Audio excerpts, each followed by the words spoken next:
Hey, welcome to NASA Launchpad. I'm your host, Vince Whitfield. So hey, have you been watching this show regularly? Well, here's a quick recap to get you up to speed.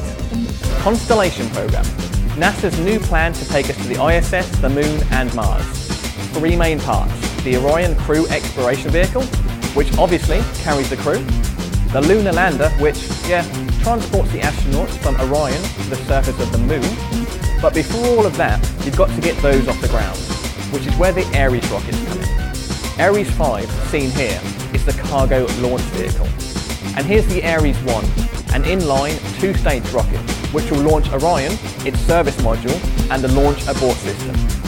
So, that's the Ares 1. Now we're going to be looking at the Ares 1X. I know, it doesn't sound like much of a difference, but believe me, it's a huge distinction. The Ares 1X is actually the flight test vehicle. So while it looks a lot like the Ares 1, it's just for testing, not sending anyone out into space. How difficult is it to launch Ares 1 and Ares 1X? Well, to kind of put this all into perspective, try balancing a pencil on the tip of your finger. Not easy, is it? Okay, so let's take a look at how all of this is going to work in the test flight. Ares 1X is powered by a 4-segment solid rocket booster. Now, the final Ares 1 vehicle will actually use 5 segments. So for Ares 1X, that 5th segment is a mock-up that simulates the shape and weight. So it's as similar to the final vehicle as possible. Moving on, in the upper stage of Ares 1X, you've got the Orion Crew Exploration Vehicle and the launch abort system. Well, not really. These are going to be mock-ups to simulate the weight and shape as well. The Ares 1X will fly like a javelin, heading upward in the high arc before splashing down in the Atlantic Ocean. It will be launching at Kennedy Space Center on pad 39B, which is being modified to accommodate Ares 1X. Onboard computers will control the flight. In addition, data collected during the flight will be both transmitted to the ground during flight and stored on board. This data will then be recovered with the first stage after splashdown. Shortly after launch, the vehicle will initiate its roll control system, which will help orient it for flight.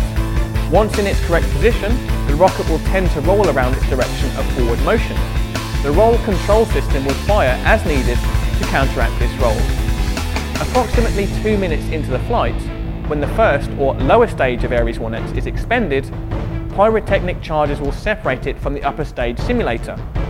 The upper stage splashes down further downrange and is not recovered. The first stage splashes down closer to shore and deploys its parachute for recovery. It's then retrieved by boat so the data can be studied. So, what kind of information can researchers take away from this? And how much?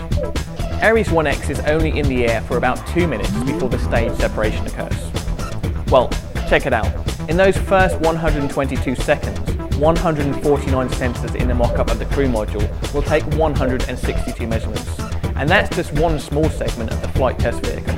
In all, for the 363 seconds total duration of the flight, there are thousands of unique pieces of data. You've got data on thermal measurements, guidance measurements, navigation, control, measurements that tell how much the Ares 1X is bending through the force of its acceleration as it goes from liftoff to its eventual Mach 4 plus velocity. And what might be some of the most important measurements come from right at the top of the vehicle. Mounted there will be a sensor. Each of its 6 pressure ports has at least one sensor, and a total of 8 sensors will take 50 pressure measurements per second. By looking at the data, researchers can determine whether the flight is following the predicted path. So, that's a lot of information. And of course, life's never easy. There's only a limited amount of space to store all of the information. So, with all these researchers trying to get all these measurements, they've had to whittle down and prioritise which information is most important. So, it's one big compromise, without compromising the integrity of the test flight. What measurements would you prioritise as the most important?